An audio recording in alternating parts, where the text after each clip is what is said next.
Well, the big thing is when I got into chocolate, I didn't know any of these things. We used to source our cocoa from Peru, cacao, which ethical sourcing is not really an issue there. But the problem is, majority of the world's cocoa comes from West Africa, and so as we got bigger, everyone's like, "Hey, you need to switch your supply chain to West Africa."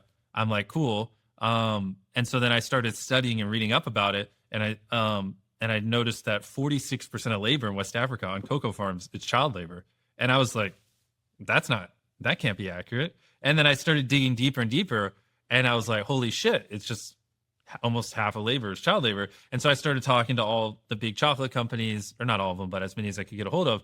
And I was like, so what do you guys do about this whole child labor thing? And they're constantly just telling me, like, it just is what it is. That's how chocolate always has been. And I was like, whoa, you guys make like $1 billion a year in profit. You don't see an issue with that being on the back of little kids? And they're like, no. And then I have this crazy clip on, because I have a documentary guy, I think you saw him, Jeff, who follows me around. Crazy clip where I'm meeting with like a big, I got to be as vague as possible because they're going to murder me if we got time back to them, but like a big supplier, we'll just leave it vague like that.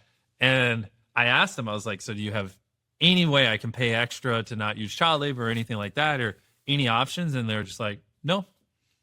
And my literal documentary guy is just like filming, and I'm in like this big boardroom, and I look at the camera, I'm like, holy shit, they just said that on camera. And so I did all this research, and it was just like, yeah, no. And especially in America, like there's some European chocolate brands that, try, but in America, like really no one really cared. I mean, there's plenty of options and plenty of time to fix it, plenty of money to fix it. So that just kind of honestly pissed me off. And like that, so then I just was like, how do we solve this? And so then it sent me down the rabbit hole